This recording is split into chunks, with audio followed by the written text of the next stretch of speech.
على محمد وآل محمد. اللهم صل على محمد وآل محمد. أعوذ بالله من الشيطان الرجيم. بسم الله الرحمن الرحيم.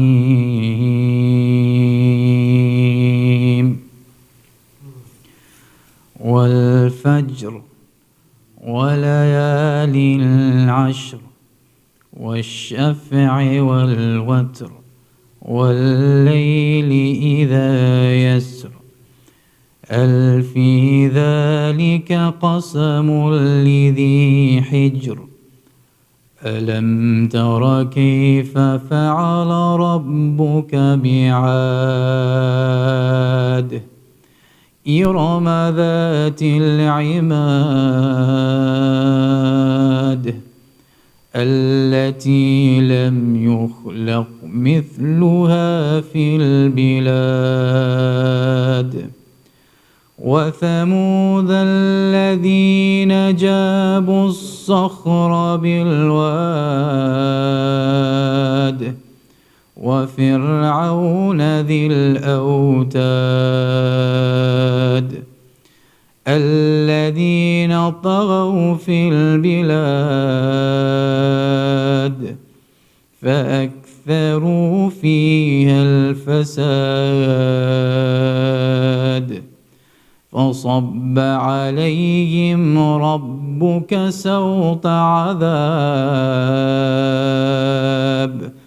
إن ربك لبالمرصاد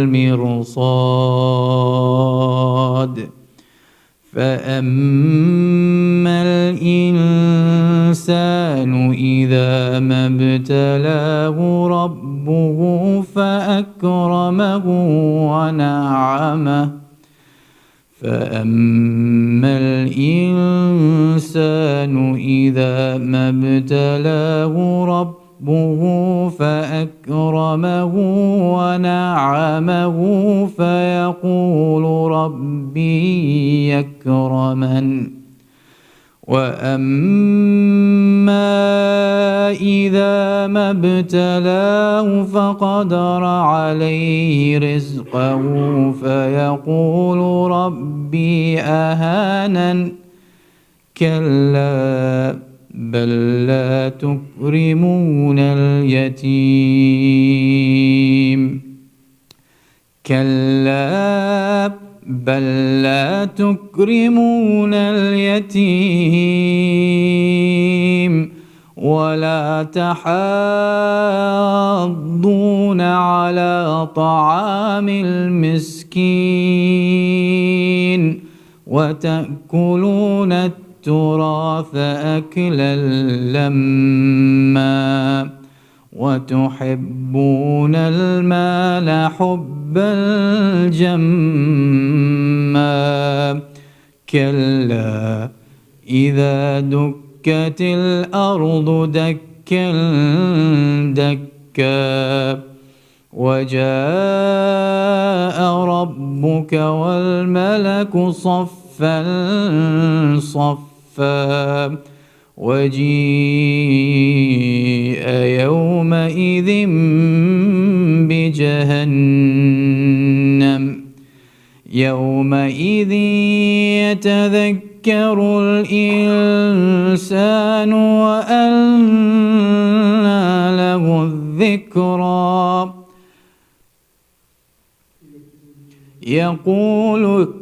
يقول يا ليتني قدمت لحياتي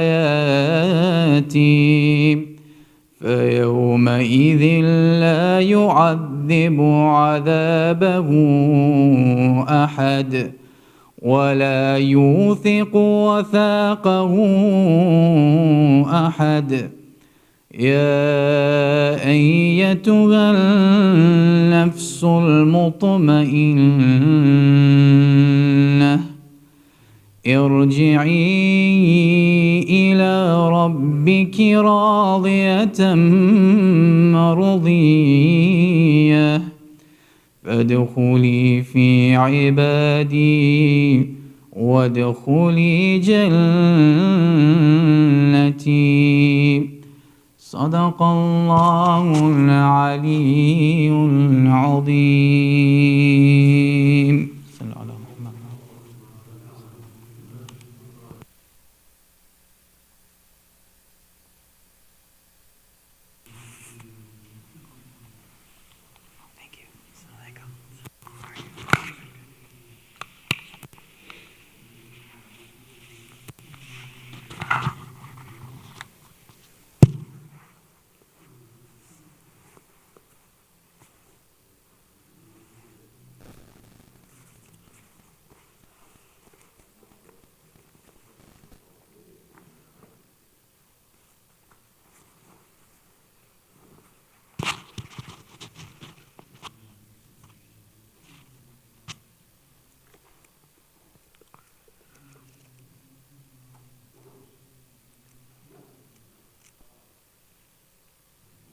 بسم الله الرحمن الرحيم. اللهم صل على محمد وآل محمد. اللهم إني أسألك برحمتك التي وسعت كل شيء وبقوتك التي قهرت بها كل شيء وخضع لها كل شيء وظل لها كل شيء وبجبروتك التي غلبت بها كل شيء وبعزتك التي لا يقوم لها شيء وبعظمتك التي ملأت كل شيء وبسلطانك الذي على كل شيء وبوجهك الباقي بعد فناء كل شيء وبأسمائك التي ملأت أركان كل شيء وبعلمك الذي أحاط بكل شيء وبنور وجهك الذي أضاء له كل شيء. يا نور يا قدوس يا أول الأولين ويا آخر الآخرين. اللهم اغفر لي الذنوب التي تحتك العصم. اللهم اغفر لي الذنوب التي تنزل النقم. اللهم اغفر لي الذنوب التي تغير النعم. اللهم اغفر لي الذنوب التي تحبس الدعاء. اللهم اغفر لي الذنوب التي تنزل البلاء. اللهم اغفر لي كل ذنب أذنبته وكل خطيئة أخطأتها. اللهم إني أتقرب إليك بذكرك وأستشفع بك إلى نفسك وأسألك بجودك أن تدنيني من قربك وأن توزعني شكرك وأن تلهمني ذكرك. اللهم إني أسألك سؤال خاضع متذلل خاشع أن تسامحني وترحمني وتجعلني بقسمك راضيا قانعا وفي جميع الأحوال متواضعا. اللهم وأسألك سؤال من اشتدت فاقته وأنزل بك عند الشدائد حاجته وعظم فيما عندك رغبته. اللهم عظم سلطانك وعلى مكانك وخفي مكرك وظهر أمرك وغلب قهرك وجرت قدرتك ولا يمكن الفرار من حكومتك. اللهم لا أجد لذنوبي غافرا ولا لقبائه ساترا ولا لشيء من عملي القبيح بالحسن مبدلا غيرك. لا إله إلا أنت سبحانك وبحمدك ظلمت نفسي وتجرأت بجهلي وسكنت إلى قديم ذكرك لي ومنك علي. اللهم مولاي كم من قبيح سترته وكم من فادح من البلاء أقلته وكم من عثار وقيته وكم من مكروه دفعته وكم من ثناء جميل لست أهلا له نشرته.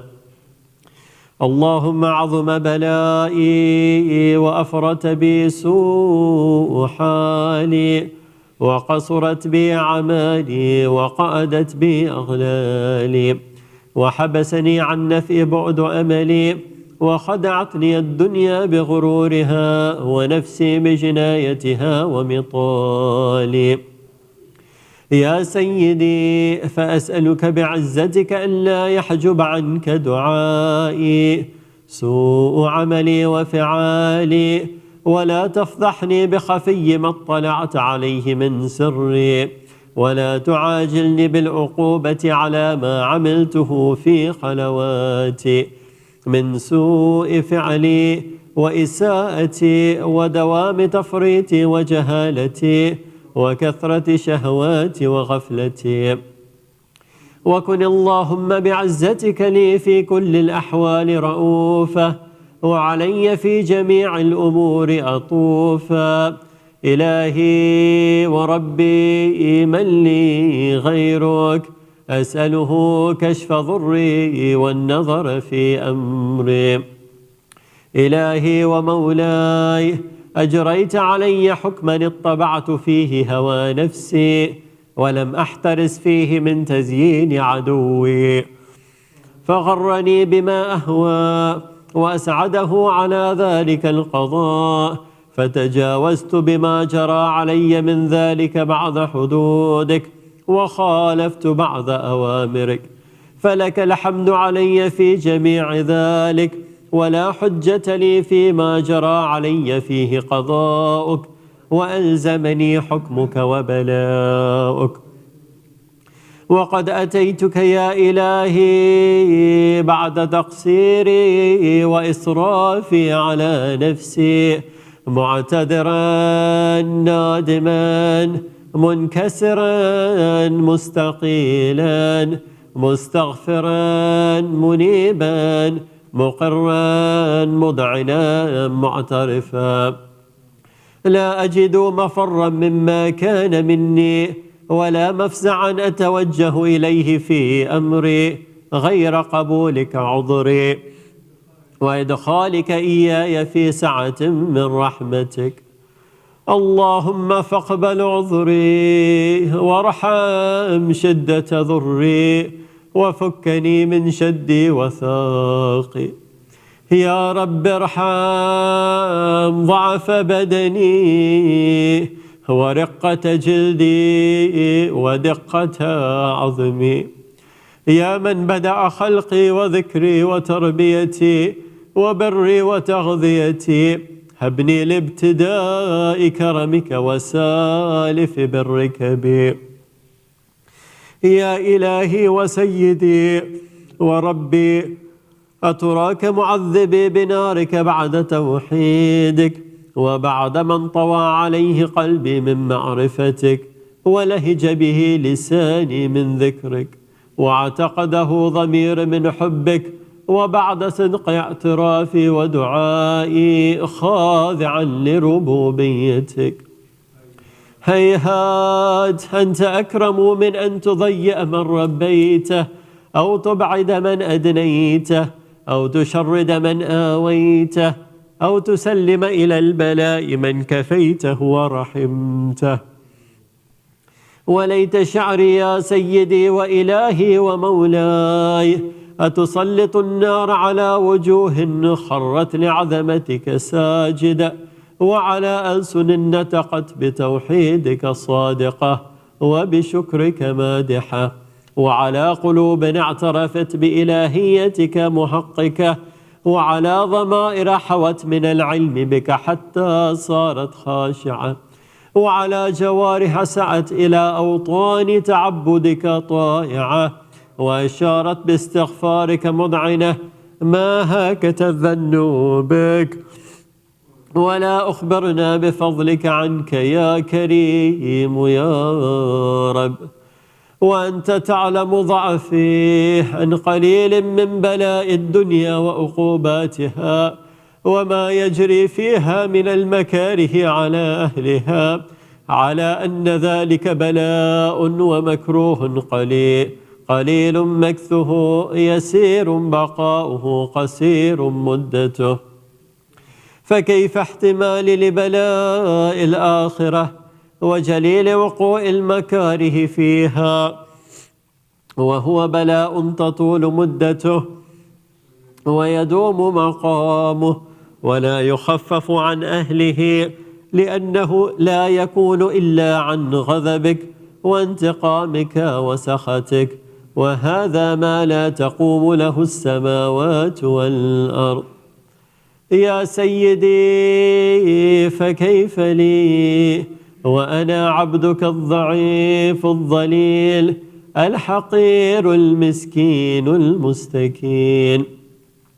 يا إلهي وربي وسيدي ومولاي، لأي الأمور إليك أشكو ولما منها أضج وأبكي؟ لأليم العذاب وشدته أم لطول البلاء ومدته؟ فلئن سيرتني للعقوبات مع أعدائك وجمعت بيني وبين أهل بلائك وفرقت بيني وبين أحبائك وأوليائك، فهبني يا إلهي وسيدي ومولاي وربي، صبرت على عذابك فكيف أصبر على فراقك؟ وهبني يا إلهي صبرت على حر نارك فكيف أصبر عن النظر إلى كرامتك؟ أم كيف أسكن في النار ورجاء عفوك؟ فبعزتك يا سيدي ومولاي أقسم صادقا لئن تركتني ناتقا لأذجن إليك بين أهل هذا جيج الآملين، ولا أصرخن إليك صراخ المستصرخين، ولا أبكين عليك بكاء الفاقدين، ولأنادينك أين كنت يا ولي المؤمنين، يا غاية آمال العارفين، يا غياث المستغيثين، يا حبيب قلوب الصادقين، ويا إله العالمين. أفتراك سبحانك يا إلهي وبحمدك تسمع فيها صوت عبد مسلم سجن فيها بمخالفته وذاق طعم عذابها بمعصيته وحبس بين أطباقها بجرمه وجريرته، وهو يضج إليك ضجيج مؤمل لرحمتك ويناديك بلسان أهل توحيدك ويتوسل إليك بربوبيتك. يا مولاي فكيف يبقى في العذاب وهو يرجو ما سلف من حلمك؟ أم كيف تؤلمه النار وهو يأمل فضلك ورحمتك؟ أم كيف يحركه لهيبها وأنت تسمع صوته وترى مكانه؟ أم كيف يشتمل عليه زفيرها وأنت تعلم ضعفه؟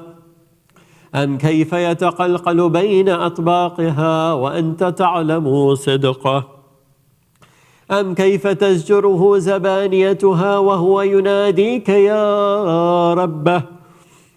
أم كيف يرجو فضلك في عتقه منها فتتركه فيها؟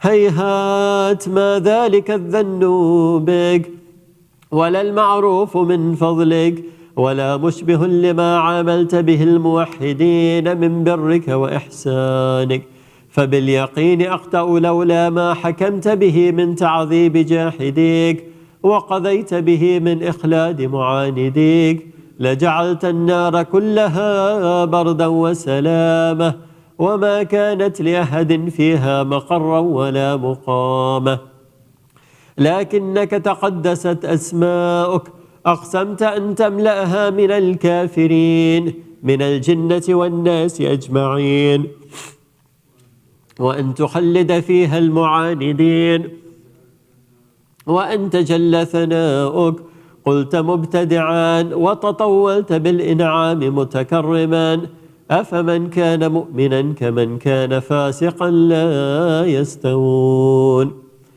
إلهي وسيدي، فأسألك بالقدرة التي قدرتها وبالقضية التي حتمتها وحكمتها وغلبت من عليه أجريتها، أن تهب لي في هذه الليلة وفي هذه الساعة كل جرم أجرمته وكل ذنب أذنبته وكل قبيح أسررته وكل جهل عملته كتمته أو أعلنته أخفيته أو أظهرته، وكل سيئة أمرت بإثباتها الكرام الكاتبين الذين وكلتهم بحفظ ما يكون مني وجعلتهم شهودا علي مع جوارحي، وكنت أنت الرقيب علي من ورائهم والشاهد لما خفي عنهم، وبرحمتك أخفيته وبفضلك سترته، وأن توفر حظي من كل خير أنزلته أو إحسان فضلته أو بر نشرته أو رزق بسطته أو ذنب تغفره أو خطأ تستره. يا ربي يا ربي يا رب، يا إلهي وسيدي ومولاي ومالك رقي، يا من بيده ناصيتي، يا عليما بضري ومسكنتي، يا خبيرا بفقري وفاقتي، يا ربي يا ربي يا رب، أسألك بحقك وقدسك وأعظم صفاتك وأسمائك أن تجعل أوقاتي من الليل والنهار بذكرك معمورة وبخدمتك موصولة وأعمالي عندك مقبولة، حتى تكون أعمالي وأورادي كلها وردا واحدا وحالي في خدمتك سرمدا. يا سيدي يا من عليه معولي، يا من إليه شكوت أحوالي، يا ربي يا ربي يا رب، قوي على خدمتك جوارحي واشدد على العزيمة جوانحي، وحبلي الجد في خشيتك والدوام في الاتصال بخدمتك، حتى أسرح إليك في ميادين السابقين وأسرع عليك في البارزين، وأشتاق إلى قربك في المشتاقين، وأدنو منك دنو المخلصين، وأخافك مخافة الموقنين، وأجتمع في جوارك مع المؤمنين. اللهم ومن أرادني بسوء فأرده، ومن كادني فكده، واجعلني من أحسن عبيدك نصيبا عندك، وأقربهم منزلة منك، وأخصهم زلفة لديك، فإنه لا ينال ذلك إلا بفضلك، وجد لي بجودك، وعطف علي بمجدك، واحفظني برحمتك، واجعل لساني بذكرك لهجا، وقلبي بحبك متيما، ومن علي بحسن إجابتك، وأقلني عثرتي واغفر زلتي، فإنك قضيت على عبادك بعبادتك، وأمرتهم بدعائك، وذمنت لهم الإجابة. فإليك يا ربي نسبت وجهي، وإليك يا ربي مددت يدي، فبعزتك استجب لي دعائي وبلغني مناي، ولا تقطع من فضلك رجائي، واكفني شر الجن والإنس من أعدائي.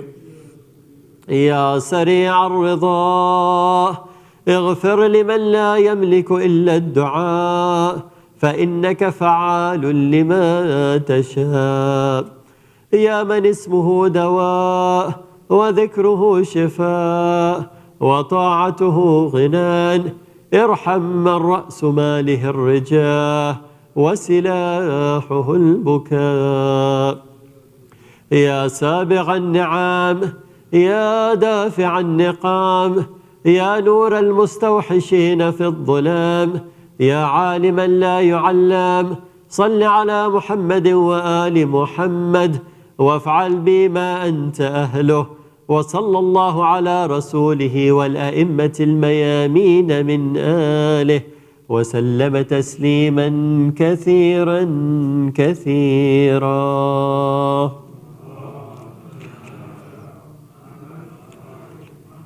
حاجات.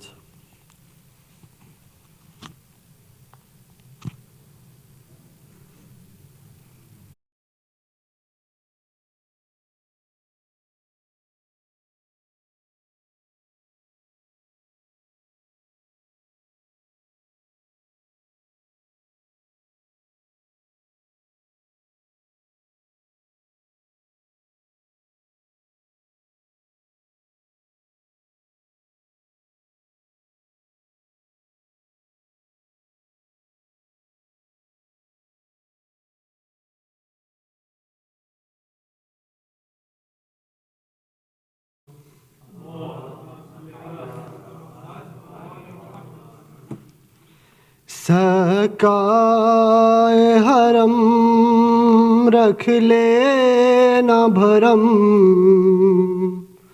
हम दर पे तुम्हारे आए हैं।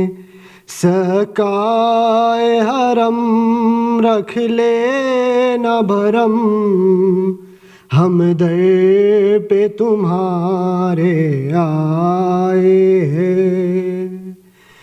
तुम भी नहीं हमको ठुकराना, हम दुनिया के ठुकराए हैं।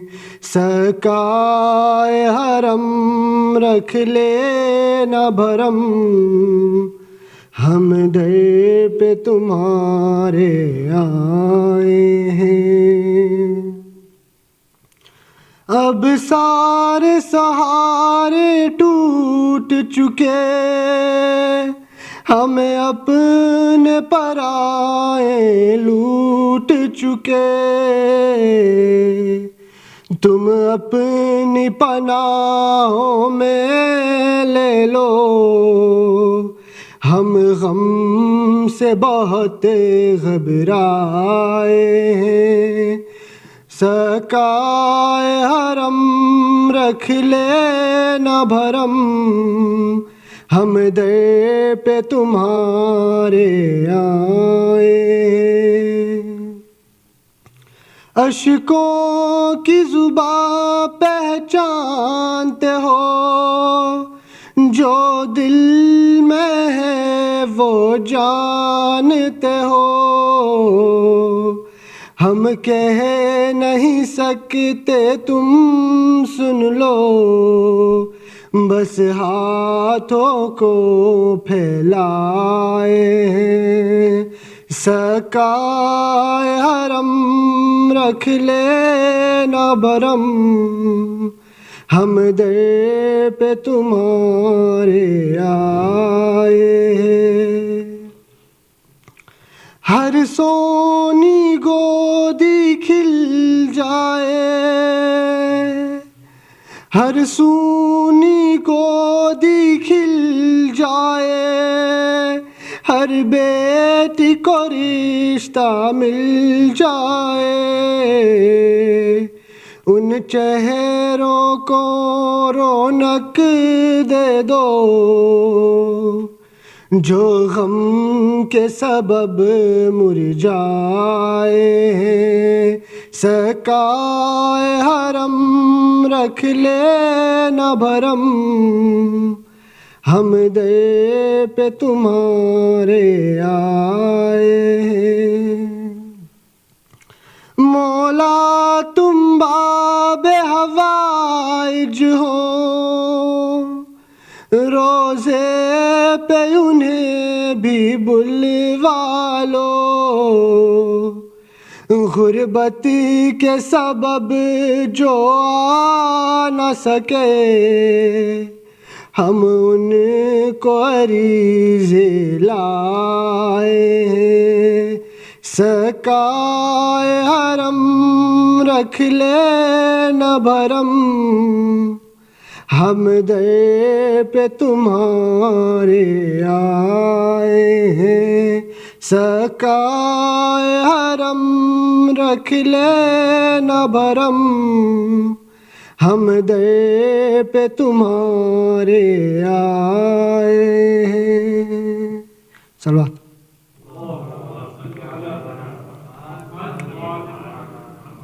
सूरत बक़रत अल-फ़ातिहा।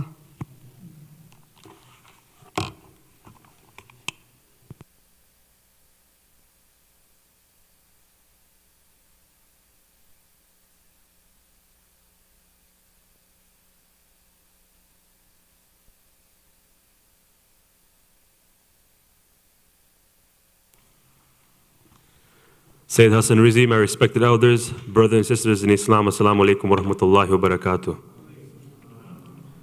Surah Al-Fatiha is requested for the marhumeen's names listed on the screen and all the marhumeen. Al-Fatiha.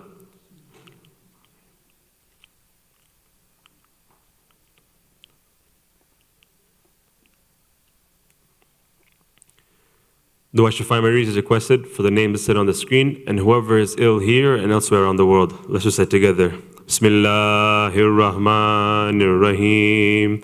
Amma yujibul mustarra iza da'ahu yakshifu su. Amma yujibul mustarra iza da'ahu yakshifu su. Amma yujibul mustarra iza da'ahu yakshifu su. Amma yujibul mustarra iza da'ahu yakshifu su. Amma yujibul mustarra iza da'ahu yakshifu su. At this time, let's invite Sayyid Hasan Rizvi to recite tonight's Madras Muhammad wa Ali Muhammad Salawat.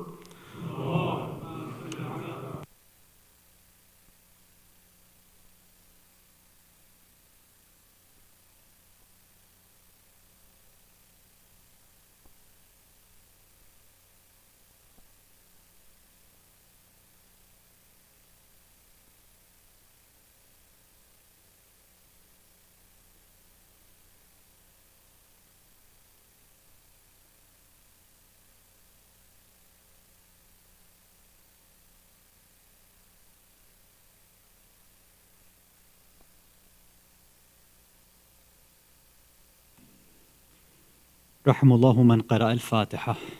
بسم الله الرحمن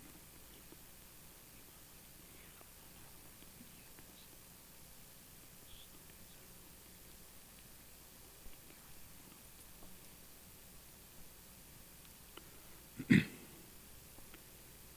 أعوذ بالله السميع العليم من الشيطان اللعين الرجيم. بسم الله الرحمن الرحيم.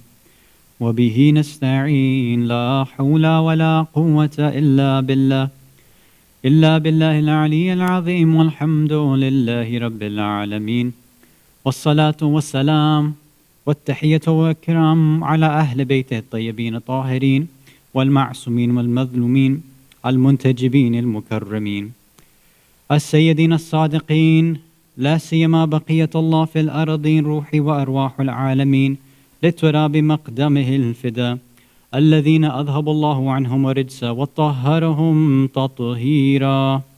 اللهم صل على محمد وعلى محمد. ولعنة الله على أعدائهم أجمعين من الأولين والآخرين إلى قيام يوم الدين. أما بعد، صلوات على محمد وعلى محمد. اللهم صل على محمد.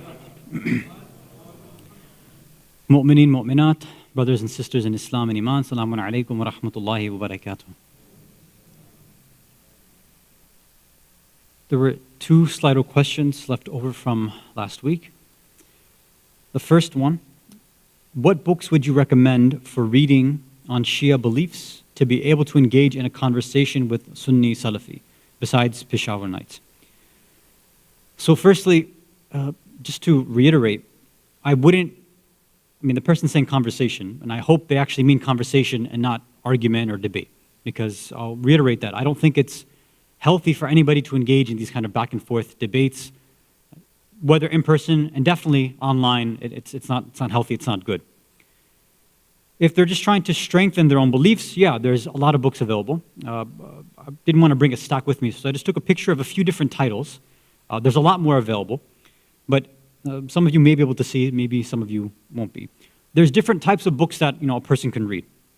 So right at the top left, right, you see, just like Peshawar Nights is kind of a back and forth discussion, one of the other famous works that exists is Al-Muraja'at, right, by Sayyid Abdul Hussein, Sharafuddin, Husseini, Al-Amili.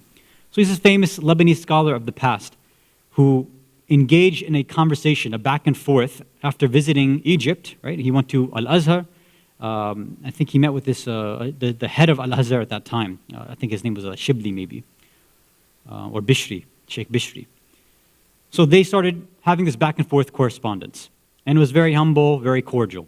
So all of that, those letters back and forth were collected, and we have two different translations of that work. So the one on the right side, where it says the right path, that's also an older translation of Muraja'at, of Abdul Hussein Sharafuddin al-Wuswi. Sorry, I got his name wrong. I forgot who translated that one, but the one on the left, the one you see there, where they didn't actually translate the title, it's just called a Sunni Shia dialogue. Because Muraja'at by itself really just means examination or reviewing, looking at something again. So these books, this is just like Peshawar Nights to some degree, although Peshawar Nights can get a little heated sometimes. And this book can get heated as well, but there's only a few issues that are actually addressed here, right? The other books that you see to the right of that, Saqifa, Honoring Allah's Saints, Innocently Accused 3, Fixed Term Marriage, Shiism and Sunnism.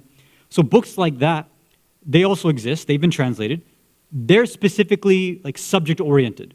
So if there's a specific subject that usually we end up having to be, that we're attacked for, or that's one specific subject that we might have questions about, there's a lot of books like that as well. Then you have books which are just trying to talk about the Shia perspective, keeping in mind what Sunnis believe. So this other one, I don't even know, who's this author? Abdul Hadi, Abdul Hamid Saleh. Let us understand each other. I don't know if I'm pretty sure it's been translated, right? Yeah, I think that was translated as well. The Shia Origin and Faith. Wahhabism at the Crossroads, I believe that's a book from Ayatollah Nasir Mukarram Shirazi that's been translated. The Shi'as Under Attack from Sheikh Muhammad Jawad Shirri. And Wahhabism and Monotheism. So look, we have tons of works that are out there. You can go through any of these. They're all going to address different sort of points. There's a lot of works you can find by Ayatollah Jafar Subhani, free online as well, right, on alislam.org, which talks about tawassul and intercession, praying at graves, so to speak, or he talks about the concept of Wahhabism and Salafism, all these ideas. So there's a lot of works there. Some of them are just trying to explain our position. Some of them will explain them using Sunni narrations too. And some of them will actually attack Sunnis. So it really depends on what you want. But as I said again, I usually don't encourage people to engage in conversations like this or debates. I would tell them that if you actually have a discussion with a Sunni, tell them that they should be talking to an alim from the Shia school of thought if they're actually interested in knowing a perspective, or they can read one of these books if they want to. What I think is healthier for Shias, for ourselves, is, yeah, we can read our perspective, fine. But if you actually want to see the other side in their arguments, you need to read their books. And there's plenty of information available, plenty of YouTube channels of, sometimes, mild-mannered Sunnis. And then you have very sort of hardcore Salafi Wahhabi types who just attack everything that, we hold to believe. Of course, they exaggerate a lot of it, but some of them, they have legitimate concerns and legitimate criticisms and objections. So you can go watch these videos and see what they actually say. And some of them will even pick and choose videos and lectures from our own ulama, or speakers and celebrities, and they take apart their videos as well. So if you're willing to kind of go down that rabbit hole, then there's all this stuff available, right, on the internet, and you can go and research. It really depends on your objective. If you're trying to strengthen your iman, then just learn from our perspective what it says in our books, and that should be good enough. We have enough, we have a wealth of resources available. If you want to know a little bit more so that at least you can hold your own and, kind of stand proud against a Sunni who might be curious, okay, we have works like that too. If you really want to see what the other side says, then again, you can look online to some of those more aggressive Sunni, Salafi Wahhabi works. Okay. So that's the first one. Second question. In reference to your explanation on the Imam's long life, since the Imam has divine knowledge, past, present, and future, and is infallible, why would he need the experience of living through the various different systems? So, for those of you who recall what we were talking about, what we started last week. So, in one sense, the question is right. For everybody here, if we just believe that the Imam has this divine knowledge, past, present, and future, he's ma'soom, so living through all these centuries doesn't have an effect on his knowledge at all. Now, I'm sure the majority of you believe that. And that's great. But we addressed this at the beginning of last week too. We said a lot of the objections that are coming are not going to be from Shias who believe in this. Most of the objections to our beliefs about the 12th Imam are going to be from the Ahlul Sunnah or from non-Muslims.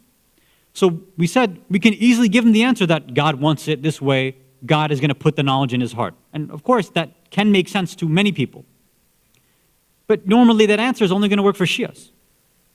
And the reason we're trying to answer these objections is for people who don't agree with this in the first place. And you see, it's not just about non-Muslims or even Sunnis. Because as I'm sure many of you realized and recognize, if you're aware of the different movements within, the Shia diaspora right now, in the Shia Ummah, we have a lot of so-called controversial, non-traditional, progressive, liberal, whatever word you want to use, speakers and scholars. And they may take positions that say, how do we know that the Imam has this sort of divine knowledge? What do you mean the Imam has knowledge of past, present, and future? What does that mean? What do you mean the Imam is ma'soom? He's infallible. He just magically just knows everything from birth? So some Shias may not believe in something like that. Maybe some speakers don't, and they've attracted a lot of our youth and maybe even some elders, so now they don't believe in that. Or at the very least, they might have doubts. What we wanted to do was say, look, even if somebody doesn't agree with the fact that the Imams are given divine knowledge, is there any other way that we can try to offer some sort of argumentation? Any other way that we can look at this rationally? Which, when we go through our summary next, we'll mention that again, inshaAllah ta'ala. Salawat ala Muhammad wa ala Muhammad.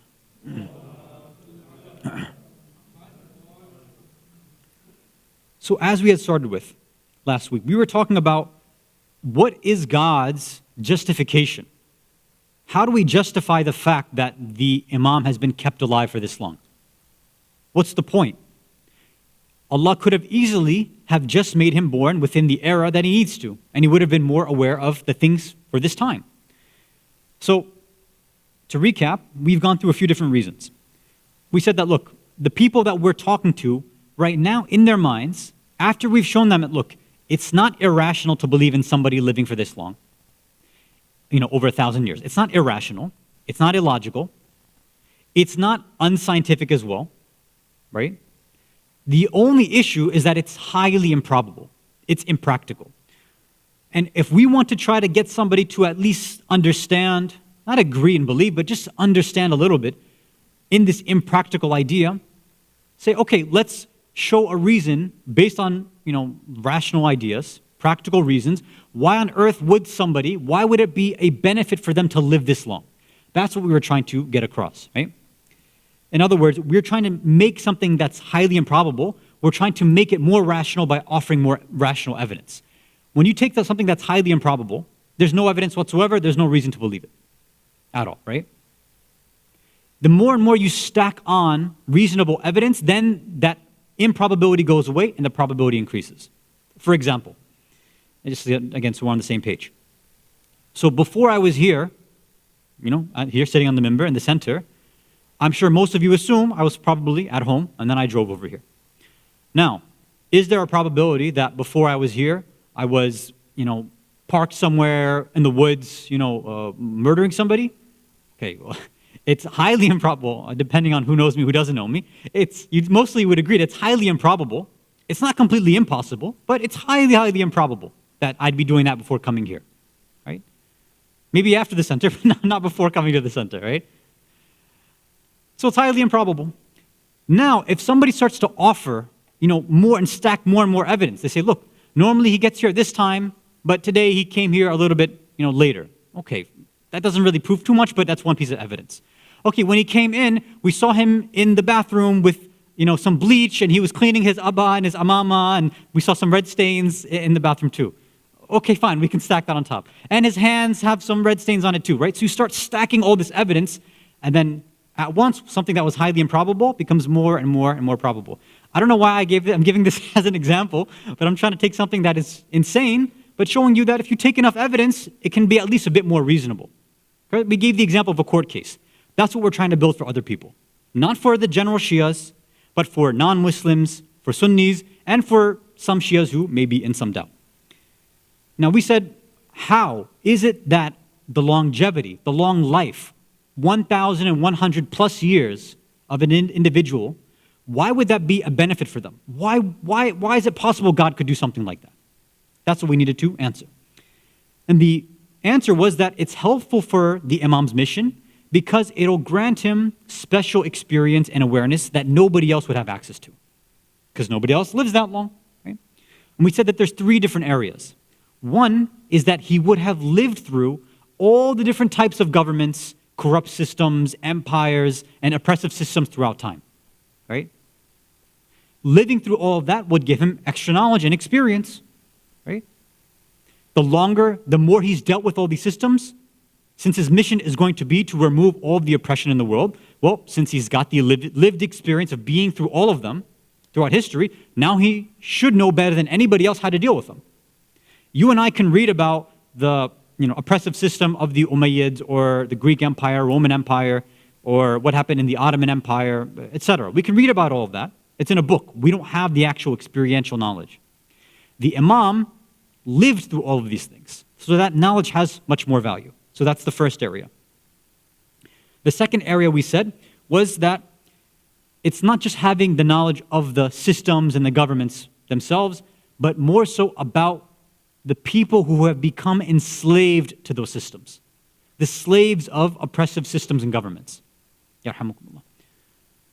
Because we said that, look, just like when the U.S. occupied and invaded Iraq, right? They said we wanted to win over the hearts and minds of the Iraqi people, right? Any conquering, invading people, that's what they want to do. So the Imam obviously is not just going to come and say, join Islam or die. It's not that simple. The general message has to be one where he's able to break people out of this sort of matrix, right? Out of the general illusion and the oppression that they're living in right now. And we said that it's very difficult. It could be, non-Muslims, Christians, Jews, or somebody who's an atheist. It could be Sunnis or other different types of Muslims, and even Shias who have become enslaved to their own culture. And the true Islam, the real Islam that the 12th Imam will bring, it'll seem foreign to them. We practice our Shia Islam right now. The Imam could come and say, what you guys have been doing for, these past 500 years, whatever, has been incorrect. This is a bid'ah, you can't do this. This is not allowed. So some of us might say, okay, no problem, you're the Imam, we'll listen to you. Some of us might say, no, we've been doing this for a long time, it's going to be tough for us to stop. The Imam, living through people and having that lived experience of dealing with people who've been enslaved and attached to their mentalities, to their cultures, to certain political ideologies and philosophies, he'll have more knowledge and experience in how to pull people away from that idea, right? So this was the second idea. The third one we didn't get into, which we will start tonight, inshallah, if you can recite a salawat ala Muhammad wa ala Muhammad.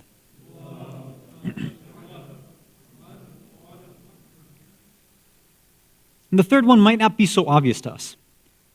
We said, okay, knowledge of previous governments and oppressive systems, okay. Understanding the mindset of slaves to the system, okay. But the other most important piece of knowledge that the Imam has, or should have, or it's a positive for him living that long, is that he will be the only one to have lived through a proper Islamic civilization. He is the closest individual to have witnessed and experienced what it's like to live in an Islamic society, a true Islamic society, the closest thing. Now, let me tell you a little bit why that's important. A lot of times, I'm sure maybe some of you have this issue in your mind. I get asked this all the time by youth and elders and Q&As and things like that. They say, shouldn't we have a marja in the West, a mujtahid in the West, that understands our issues, understands our dilemmas, the problems that we go through. They understand how the West works, politics here, all that stuff, right? They're off there in Iraq, in Iran, wherever. They're passing their fatwas, but they don't know anything about what's going on here. If we have somebody homegrown, or if they came and visited, then they would know. Then they would understand the system, and maybe they would give different fatwas. Maybe they'd change something. You know, people have these ideas, right? If somehow Ayatollah Sistani, hafidhahullah, took a 2-week vacation in New York City, the next, afterwards he'd say, you know what, I've been in New York for 2 weeks, now hijab's not wajib anymore. Like this is the idea that people have in their mind for some reason. It's interesting, right? We take the perspective, some of us, that if only the marja, the mujtahid was over here, maybe they would change their mind about something. They don't understand the West. They're far away from the West, so that's why their fatwas are all strange. But we never explain it or think about it the other way. Maybe it's us we're so far away from the Muslim lands, from an Islamic civilization, that we don't know what Islam looks like anymore. Why do we frame it the other way? Those who have been living in Islamic Muslim countries for years and years and years, wouldn't they have a better picture of what Islam looks like? Why do we think that we all of a sudden, because we have all this advanced technology and GDP growth and GameStop stock and all this stuff, this is what makes us so great over here? So we now, we're the center, the beacon of light for everybody in the West. The minute the mujtahid steps foot over here, then they'll understand real Islam. No. Maybe we need to take an understanding, take a step, take a step over to the Islamic land, see how things work there. Maybe we'll get a better understanding of how Islam actually should look. One simple example. We always hear these issues, moon sighting, right? Every time, why can't the Majaz just agree, unity, one Eid prayer, this kind of stuff. Why is it that this is only an issue in the U.S., in Canada, in Europe? Why is it that only us westernized, first world problem Muslims have this problem? When you go to Iraq, or Iran, or Pakistan, or India, now, I don't know, maybe you've had different experience. I've never heard anybody, for centuries, nobody's argued about, okay, you have your marja, you've done your Eid on this day, we have our Eid on this day. I've never heard anybody arguing about this. It's only us all of a sudden over here now because, we have access to websites, or our approach to knowledge and practice of Islam has changed. All of a sudden now we're making new demands about Islam and to the marja. When everybody else, meaning the majority of Muslims who are living in those countries, they don't have an issue with any of this. It's almost as if we're inventing problems that don't exist. Not almost as if, we are doing that. We are creating all these problems, and then we want the marajih to come and solve it. And many of you probably know, right, that this has happened. This happened, I think, a couple of years ago, that a group of ulama were sent to Ayatollah Sistani's office, right, in Najaf. I think they were from Europe, right, maybe the UK. And they were sent, and the people there, they told the ulama, go tell Agha to solve this issue of moon sighting. And Ayatollah Sistani, I'm sure you've heard the response. He said, look, the fatwas are there. The ways to, the loopholes, quote unquote, they're there as well. You need to practice what I've told you. You need to just follow the fatwas. This is not a non-issue. And of course, to the ulama who exist, you need to be explaining this stuff properly. Why is it an issue for people still? And this moon sighting thing is just one example, right? But hijab and khums, and we can go on and on. We have a list of all these issues that keep coming about. But, it's funny because some people, when they even ask me about X, Y, Z issue, I just ask them one question. I said, look, have you opened up Islamic laws? Tawdi al-Masail? Have you just opened up, literally, almost the first or second line is given an answer to your question. Never mind, you don't even need the physical book, Sistani. They made an app for you, which is the exact same thing as the English text. You can search it too. It's got a clean search function. Did you even bother doing that? No. They want to use, individuals as their search function, which is fine. It's fine. But I'm saying is that people, they get so uptight and they get so angry. I can't believe they haven't solved it. It's sitting right in the book. It's all there for you, and it's never changed. It's been there for hundreds and hundreds of years. This has always been the fatwa. But khair, we have this problem. The imam, living 1,100 years, is the closest individual who has lived towards a pure and true Islamic society. Now, obviously, yes, we know that the empires which existed at that time, right? The Buyid Empire, the end of the Abbasids, etc. Of course, these are not ideal Islamic civilizations, but, far from it. But at the very least, there was a semblance of Islam there. And we have this principle in the Islamic sciences too. The closer you are to the time of the Imams, the better you'll have an understanding of what Islam actually should look like on paper, right? And for those of you who are elders as well, I'm sure you have seen, even if you've lived here for a long time, you've seen how even society in America has changed almost every 5-10 years. Things just look very, very different. The jokes, for example, maybe you could have told 5 years ago, you do it now, you're going to get fired from work, right? It can't happen. Certain words before were just normal, and now they're going to trigger somebody. It's not that simple.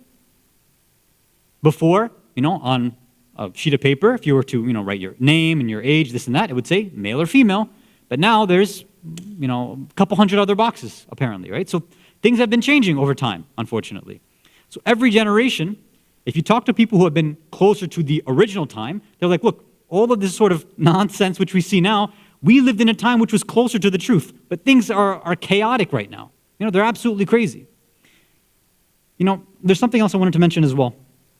There's this idea that, first send a salawat ala Muhammad wa ala Muhammad. Allahumma salli ala Muhammad wa ala Muhammad. It's connected to all the previous points, but so yeah, on one hand, you have individuals who, they complain, the marajah, they don't understand, this and that. Okay, that's one thing.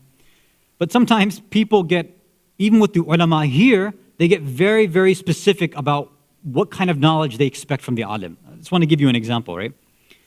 So, without mentioning names or whatever, so there's an alim and a member of the Jamaat, right? Congregation member. So the Maulana, the Sheikh, he notices that the person, after the program, he seems to have something on his face that tells this Sheikh, this alim, that, something's wrong with him. So he goes up to him, he says, Assalamu alaikum, how's everything? The guy's like, alhamdulillah, everything's okay. It's like, something seems off. It's okay, tell me, maybe I can, we can talk about it. What's going on? Maulana, you won't understand. It's like, no, please, just try. I want to try to help. If I can, I can, but at least let me try. He said, you won't get it. I'm having problems at work. Man, how would you understand? Right? You don't go to work. You've never worked a day in your life. How would you know? So Maulana obviously felt bad. He said, okay, no problem. So the Maulana goes out, he gets a job, works for a little while, and he comes back. He said, hey, guess what? I got a job. So now, can you tell me what your problem is?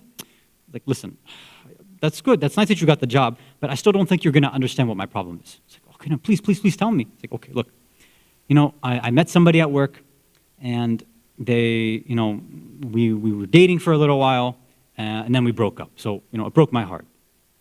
And they're a co-worker, so I see them all the time, and I just can't handle it. I'm under a lot of stress.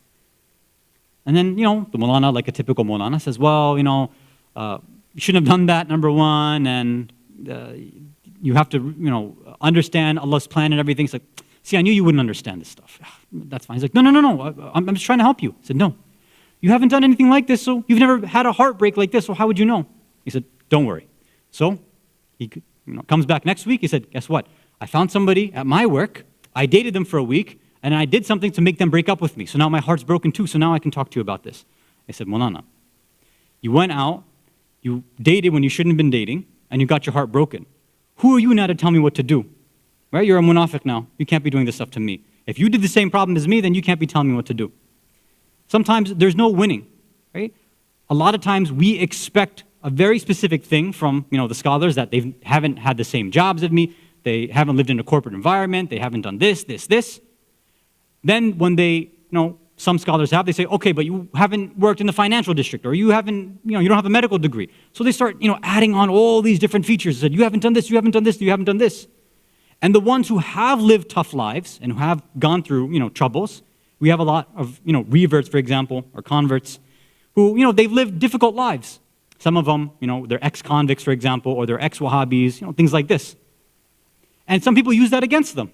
Said, oh, this was your past, how can I trust you? Sometimes there's no way of winning with individuals. The expectations that we set with ulama, with maraji, it's unrealistic.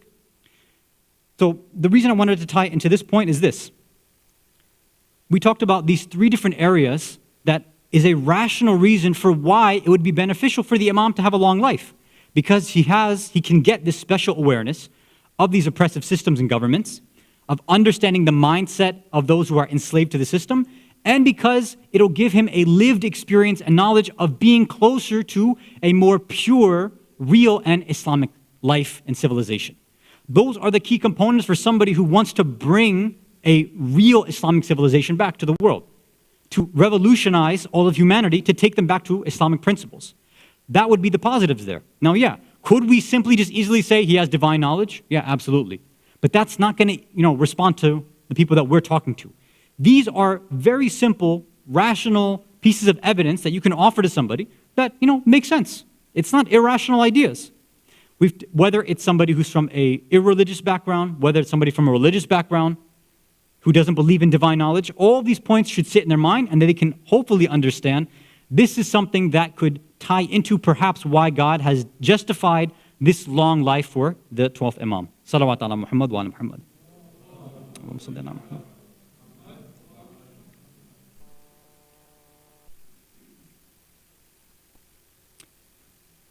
So I think we'll stop over there for that. The next question that we may want to go into, starting next week inshallah, is talking about this idea of, okay, somebody might say, look, I'll grant you long life. You want to make him 1,150 years old? Okay, fine, we'll give you that. But you want us to follow in the footsteps and follow a leader who was at 5 years old, when his father passed away, he's now disconnected from everybody else. And he's supposed to be the most knowledgeable person and going to lead us. How can an individual who's 5 and then cut off from people for over 1,100 years, how is a youth like that supposed to be trained and prepared to lead a movement? So what we want to talk about specifically next week, inshallah, is the idea of youth and leadership, inshallah ta'ala. Salawat ala Muhammad wa ala Muhammad. Allahumma salli ala Muhammad. Okay, so we'll end there for this week. So let's move on to the quiz, and then I think we have one poll at the end as well, inshallah.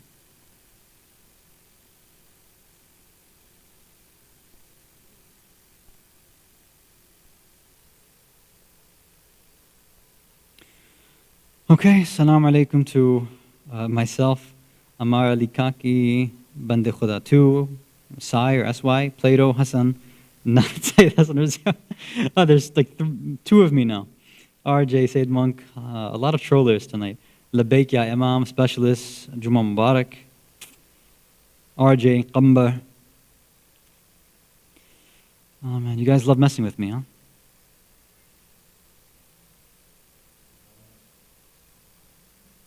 Yeah, why not? MMJ. Yusuf Ali, Hasan Parpia. Assalamu alaikum to everybody. Okay, I think once we hit 20. Yeah, okay, let's get started then, inshallah. Oh, Jess says as well. Muhammad Jan, Muhammad, Fatima. Did I miss anybody? Sharifs. Okay, here we go. So, Bismillah ar-Rahman ar-Rahim. Mahdi, what does it mean? So I think this will be the 3rd time that we have this question. So does it mean the guided one, guidance, the guide, or all of the above? So the first time this question came was in a true and a false, and the majority of participants got it wrong. Last time it was in a multiple choice like this, and I think a good amount got it wrong. So let's see, 3rd time. Is it charm? Let's see.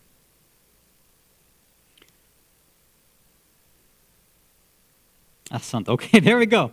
The guided one. 68% of you got it right. Ahsant. Very good.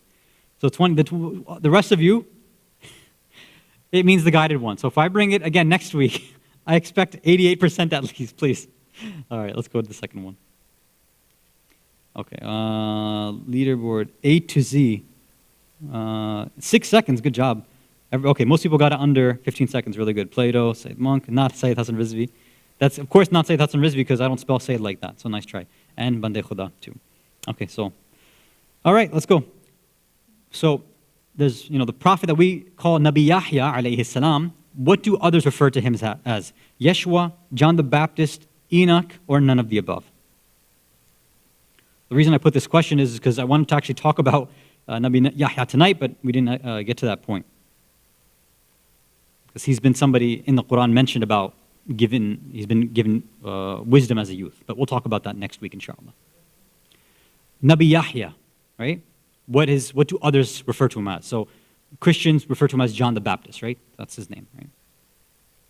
There are other names that other sects, I've heard John the Baptizer, John the Immunizer. There's other titles, but John is the name that they give him. Oh, why is it Yeshua? That's incorrect. So I marked it the wrong thing. Uh-oh. Why did that happen? Oh, the answer actually is John the Baptist. I don't know why it came up like that. I think I maybe made a mistake when I was putting in the right answer. All right, that's going to mess up everything now. That's all right. Oh, let's just go to the next one. Oh, let's see the false leaderboard. Oh, you can change it. Okay, all right. Nice. Hasan, okay, good. I had no idea you can do that. Okay, good job. So it took a little bit longer for some of you to get it, but still under 20 seconds is good. So most of you got that right. So good job to Plato, A to Z not far behind, and let's see who can catch up. All right, we got two more. Okay, which of these is tahir, meaning it's not an aynun najis item? Baby urine, alcohol, blood that comes out while praying, all of the above or none of the above? Let's see how many of you know your ahkam properly.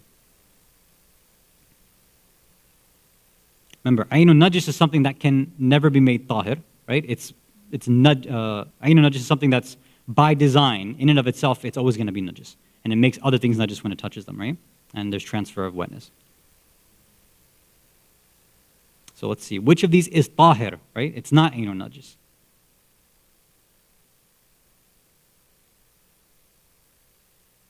None of the above. I hope I made the right selection on this one. Why? No, change the answer on this one too. That's not the right answer. Why does this keep happening? The correct answer is what? Does anybody know here? Alcohol. Alcohol is not aynun najis.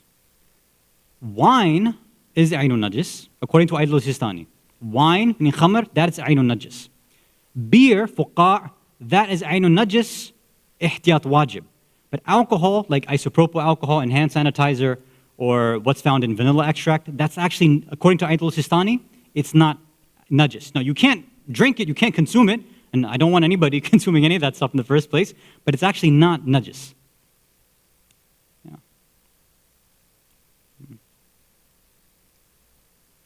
This is where everybody got tripped up, I guess. Huh? Okay. Yeah, most of you got tripped up. I said, maybe I'll bring this one back next week, inshallah. Okay. And then a random question, obviously, because the soccer one, everybody got that, so I have to give another random question. Although this is not sports. What is the most abundant element in the universe? So, oh, you high school science kids should be getting this right. Is it oxygen, helium, lithium, or hydrogen?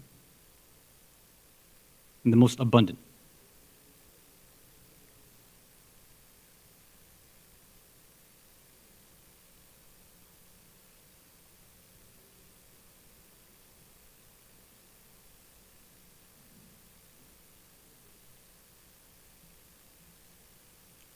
Hydrogen is the correct answer. Did I mark that one right too?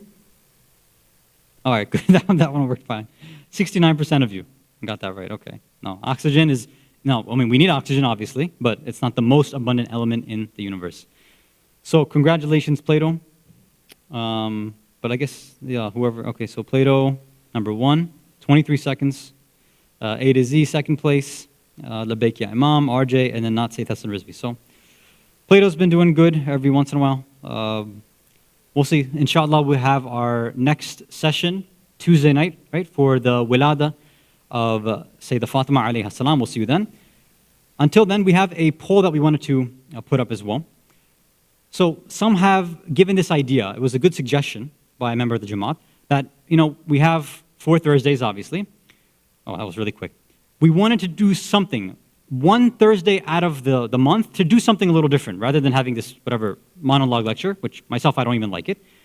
Do you have any ideas about what you'd like to do, right? One Thursday of the month, change up the format, right, to something else, right? Do you want to do paintball inside the center? I don't know, whatever you want. Oh, okay. Talk show, sports night with the youth, Slido, barbecue and baraza.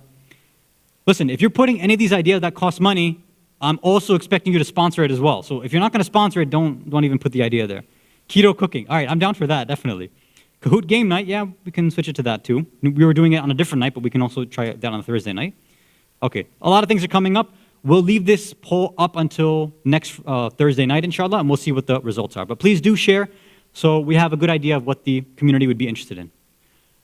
We'll see you, inshallah, if Allah provides us the tawfiq, Tuesday night for the wilada of Bibi Fatima alayhi salam. Walhamdulillahi rabbil alameen.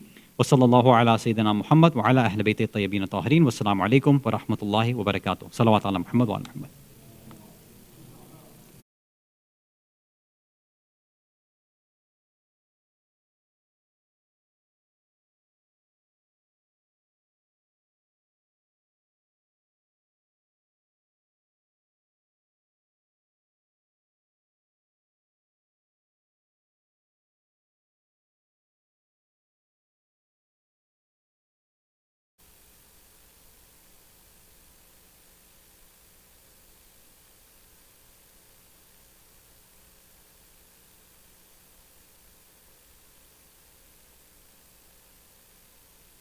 الله الرحمن الرحيم اللهم كن لوليك الحجة ابن الحسن صلواتك عليه وعلى آبائه في هذه الساعة وفي كل ساعة وليا وحافظا وقائدا وناصرا ودليلا وعينا حتى تسكنه أرضك توعا وتمتعه فيها طويلا.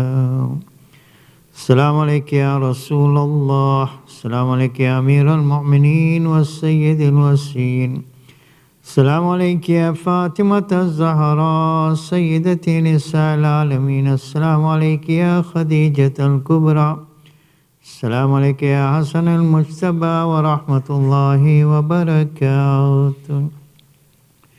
السلام عليك يا وارث آدم صفوة الله، السلام عليك يا وارث نوح نبي الله، السلام عليك يا وارث إبراهيم خليل الله، السلام عليك يا وارث موسى كليم الله، السلام عليك يا وارث عيسى روح الله، السلام عليك يا وارث محمد صلى الله عليه وآله حبيب الله، السلام عليك يا وارث أمير المؤمنين عليه السلام ولي الله، السلام عليك يا ابن محمد المصطفى، السلام عليك يا ابن علي المرتضى، السلام عليك يا ابن فاطمة الزهراء، السلام عليك يا ابن خديجة الكبرى، السلام عليك يا ثار الله وابن ثاره والوتر الموتور، أشهد أنك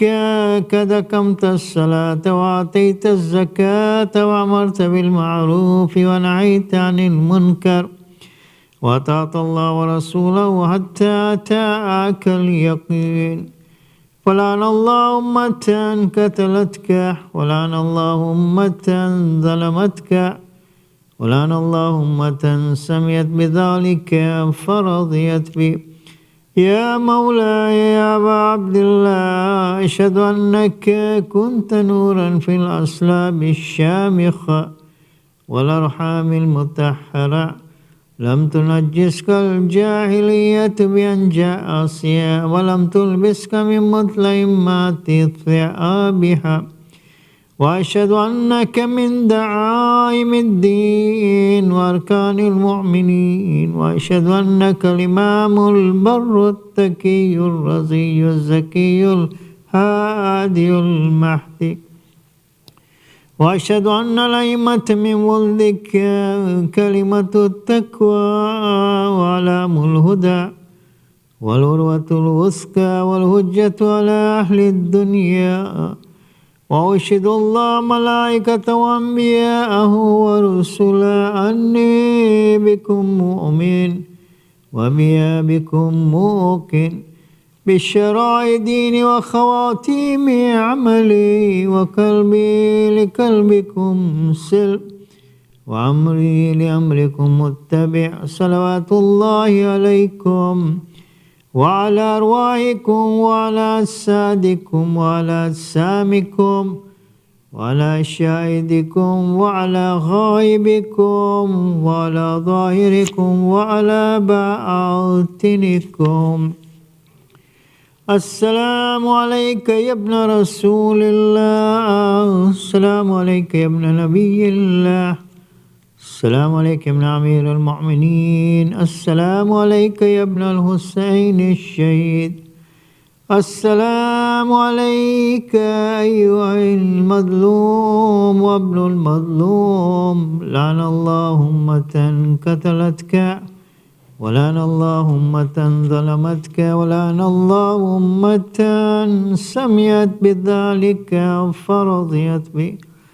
السلام عليكم يا أولياء الله وأحباءه، السلام عليكم يا أصفياء الله وعبداء، السلام عليكم يا أنصار دين الله، السلام عليكم يا أنصار رسول الله، السلام عليكم يا أنصار أمير المؤمنين، السلام عليكم يا أنصار فاطمة الزهراء سيدة نساء العالمين، السلام عليكم يا أنصار أبي محمد الحسن بن علي الولي الزكي الناصح، السلام عليكم يا أنصار أبي عبد الله بأبي أنتم وأمي تبتم وتابت الأرض التي فيها دفنتم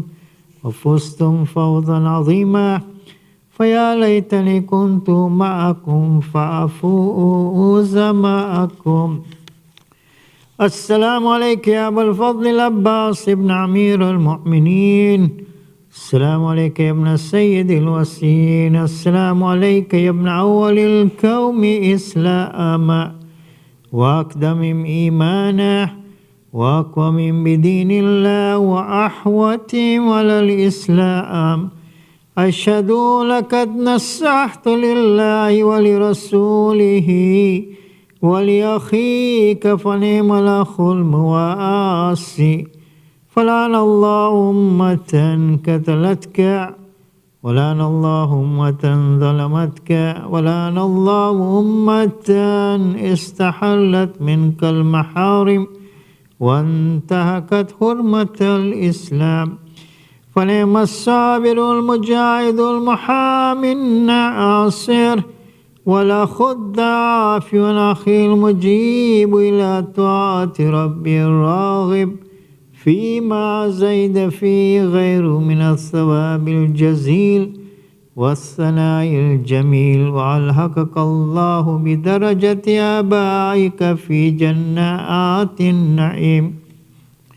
اللهم إني تعرضت لزيارة أوليائك رغبة في ثوابك ورجاء لمغفرتك وجزيل إحسانك، فأسألك أن تصلي على محمد وآله الطاهرين وأن تجعل رزقي بهم دارا وعيشي بهم قارا وزيارتي بهم مقبولة وحياتي بهم طيبة، وأدرجني إدراج المكرمين واجعلني ممن ينقلب من زيارة مشاهد أحبائك مفلحا منجحا قد استوجب غفران الذنوب وستر العيوب وكشف الكروب، إنك أهل التقوى وأهل المغفرة. السلام عليكم يا أئمة المسلمين، علي بن الحسين ومحمد بن علي وجعفر بن محمد وموسى بن جعفر وعلي بن موسى، محمد بن علي وعلي بن محمد والحسن بن علي. السلام عليك يا حجة الله يا ابن الحسن يا صاحب الزمان، سيدي الأمان الأمان الأمان من فتنة الزمان. السلام عليك يا خليفة الرحمن. السلام عليك يا شريك القرآن. السلام عليك يا كعبة الإيمان. السلام عليك إمام الإنس والجان. أجل الله لك ما وعدك من النس وظهور الأمر ورحمة الله وبركاته. اللهم صل